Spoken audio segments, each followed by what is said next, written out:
In this video, we will delve into the incidents that transpired in California. 28-year-old Cori Desmond went missing in Redondo Beach after finishing her bartending shift on Valentine's Day 2009. Several days later, her lifeless body was discovered in a plastic trash bag on the roadside in Running Springs, San Bernardino County. Discrepancies arose in the accounts provided by the police regarding the events. Nevertheless, a few months down the line, the investigation hit a standstill. A crucial development unfolded when a concerned citizen, prompted by a billboard featuring Cori's image, reached out to the police department. Cori Desmond was born on March 18, 1980. At Torrance Memorial Hospital, she immediately became the focal point, grappling with the challenge of surviving a perforation in her diaphragm. Confronted with multiple surgeries, she faced daunting odds, with a mere 20% chance of survival. Yet, against all expectations, she not only endured but thrived. Those close to Desmond, her friends, and family, recognized her as an intelligent, confident young woman unafraid to voice her opinions, characterized by boundless energy and overflowing affection. For those she held dear, and there were many, Desmond completed her education at North Torrance High School and went on to achieve a master's degree in criminal justice from Long Beach State. Amidst uncertainty about her life's purpose, she underwent a change of heart and resolved to pursue a career in teaching. Her aspiration was to educate autistic children, and remarkably, a week following her passing, a notification arrived by mail confirming that she had obtained her teaching credential. She was adored by many and a friend to all, possessing a sweet demeanor at times yet capable of being as resilient as nails. Able to effortlessly command a bar full of patrons when the occasion called for it, she would simultaneously belt out one of her cherished karaoke tunes like Black Velvet or These Boots Were Made for Walking, once again seizing the spotlight. It was this secondary family that Cori cultivated while employed in various establishments that compelled her to return, despite the reservations of her own family. In the year 2009, Cori worked in a bar. On Saturday, February 14th, she concluded her shift at 9:30 p.m. and then strolled 2 blocks to the renowned Bar Street Lounge. Numerous employees at this bar were acquainted with Cori, as she had friends working there. Surveillance cameras captured her assisting her friends at the bar, and she departed only after the establishment closed, around 2 a.m. None of her acquaintances reported seeing her thereafter. On Monday, February 16th, at approximately 2:20 p.m., the San Bernardino County Sheriff's Office received a distressing call about 100 miles away from the bar where Cori was last seen. The driver had pulled over to remove snow chains from the wheels. The individual detected a potent and unpleasant odor the moment he stepped out of the vehicle. Initially attributing the stench to a potential collision with an animal, he opted to investigate the vicinity near the car. To his astonishment, he discovered an unusual sight: a black plastic garbage bag containing a woman's lifeless body. Overwhelmed with panic, the man sprinted onto the road, flagging down passing cars and urgently requesting assistance in contacting the police, given that his phone's battery had died. The victim was positively identified through fingerprints and her driver's license as the 28-year-old Cori Desmond, who had fallen prey to a vicious assault. The cause of her demise was determined to be strangulation, evidenced by numerous bruises on her face, neck, and injuries to the back of her head. Cori, displaying signs of a valiant struggle, bore several defense wounds. While the precise time of her death remained indeterminable, medical experts estimated that Cori had been on the street for approximately 1,236 hours before her discovery. The man who found her noted that her pants were unbuttoned and pulled to her knees, although no evidence of intimate contact was discerned. The initial deduction made by investigators was that the location where the driver stumbled upon Cori's body was not the site of her demise. The perpetrator had left her body by the roadside, likely anticipating that it would take some time to be discovered. The rain that preceded the discovery had obliterated any potential evidence. Conveying distressing news to the families of the deceased or missing poses one of the most challenging aspects of a police officer's duty. At the time, Cori resided with her grandmother. The revelation of her granddaughter's body found in a garbage bag left the elderly woman in shock, and the news was equally devastating for Mark, Cori's father. Mark was well aware of how the system operated, acknowledging that investigations could sometimes be delayed for months as the police awaited warrants for searches, interrogations, and fingerprinting. In instances where bureaucratic hurdles impede the swift resolution of a crime, the slow pace of the process can be frustrating. Faced with this reality, Mark chose not to passively wait for the police to apprehend the individual who had taken his daughter away. Instead, he took matters into his own hands, spurred by the love for his daughter, a force that provided him with the strength to actively seek out the perpetrator. Mark eventually located Cori's Jeep Wrangler in an alley adjacent to the bar where she had been employed. He also uncovered that Cori went missing on the night of February 15th, but regrettably, no one was aware of her disappearance. Cori's grandmother didn't immediately panic, considering Cori was already an adult and occasionally stayed overnight with friends. Furthermore, given Cori's habit of working late into the night, she often returned home after her grandmother had already gone to sleep. In efforts to gather information, investigators visited the bar where Desmond worked to identify potential witnesses or leads. They interviewed fellow employees and discovered that Cori concluded her shift at 9:30 p.m. before heading to another bar. This was a common occurrence. Her friends worked at that bar, and Cori frequently dropped by at the conclusion of her shift. There, she would either assist behind the bar or engage in conversations with friends while seated at the counter, a practice that often resulted in additional tips. Her familiar face was well known to the patrons of the bar, and many regarded Cori as just another staff member. The assertions of the visitors were corroborated by surveillance cameras, which captured footage of Cori aiding her friends at the bar. Regrettably, a bartender's responsibilities extend beyond just pouring drinks and engaging with patrons. Occasionally, especially after consuming alcohol, some individuals lose control of their emotions, leading to inappropriate behavior. On that particular evening, Cori found herself unfortunate enough to encounter such an individual. Eyewitnesses reported that she engaged in a dispute with a man exhibiting provocative behavior. He bothered women and brazenly touched them while making inappropriate compliments. Despite the discomfort, everyone remained silent, reluctant to confront this individual. Cori took a stand for the bar's patrons, firmly communicating to the man that he was unwelcome. Despite the escalating tension, the belligerent guest begrudgingly agreed to leave. Unfazed, Cori resumed assisting her friends and tending to the bar, as if the altercation had never occurred. Though she consumed alcohol that evening, it had no discernible impact on her behavior. After 2 a.m., she left the bar alone with plans to head home. Tragically, as we now know, her lifeless body was discovered 100 miles away from the bar the following day by a concerned passerby.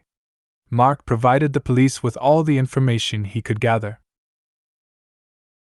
Through a televised appeal, Mark implored everyone to come forward with any vital information that could aid in the investigation. Simultaneously, the police, in their discussions with investigators, managed to identify the man with whom Cori had quarreled before her untimely demise. Despite claiming not to know Cori Desmond, the man did acknowledge engaging in a significant altercation with her in a bar on February 14th. The man admitted that alcohol rendered him uncontrollable, confirming that he was indeed ejected from the bar. Subsequently, he returned home to sleep. Despite being the prime suspect, he vehemently denied any involvement in the crime. To demonstrate his cooperation, the suspect consented to undergo a polygraph test and allowed the police to conduct a thorough search of his residence and vehicle. The investigators meticulously examined the suspect's car, considering the possibility of finding traces such as bloodstains or hair belonging to Cori. Despite the vehicle being visibly dirty both inside and outside, forensic experts failed to discover any incriminating evidence.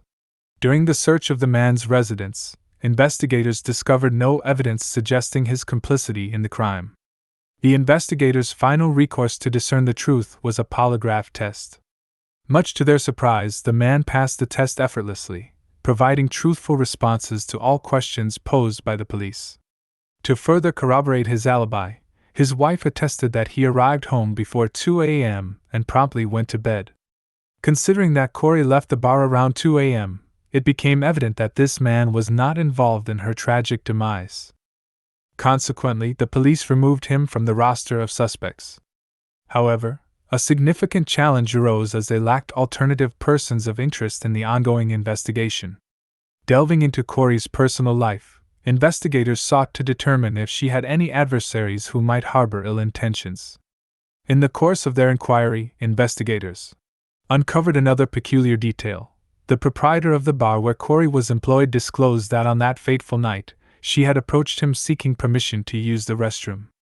Given that the bar was already closed, he declined her request and advised her to head home. Around 2:20 a.m., the events that transpired afterward remained shrouded in mystery, as Cori never entered the car and failed to return home. Investigators speculated that she might have been abducted or assaulted in the vicinity of her workplace. Unfortunately, the bar's surveillance cameras did not capture such an incident, and the deserted streets at that late hour provided no witnesses.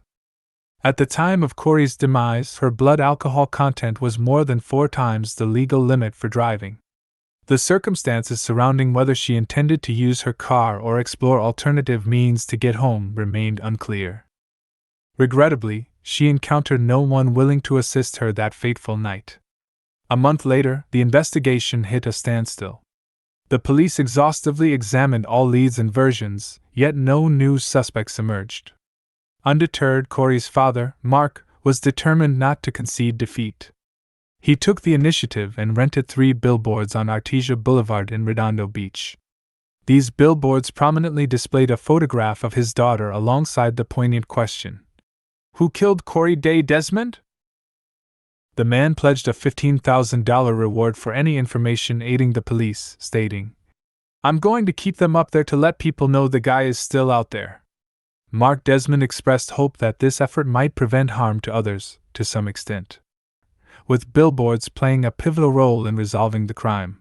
Periodic updates about Cori appeared on 50 electronic billboards, and eventually, in May 2009, this outreach yielded results.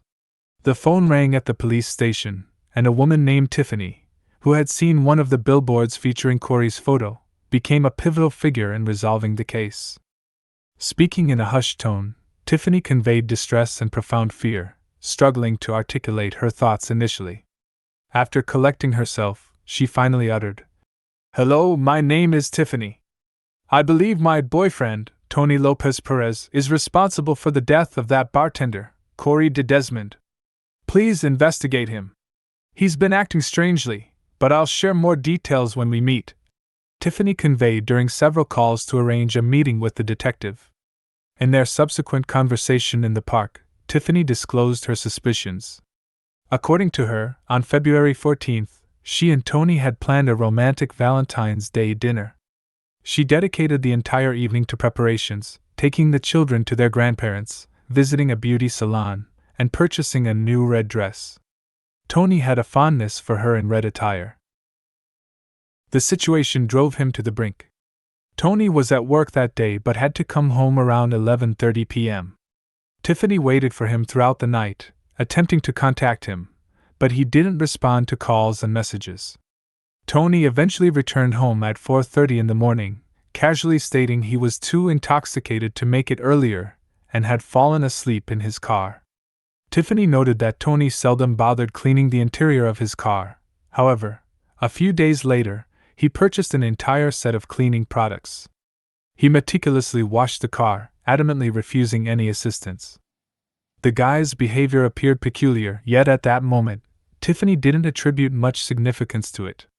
However, a few days later, Tony sold his white Dodge for a negligible amount and acquired a different car. He also changed his phone number without an apparent reason. In the following days, they embarked on a joint trip to Big Bear Lake.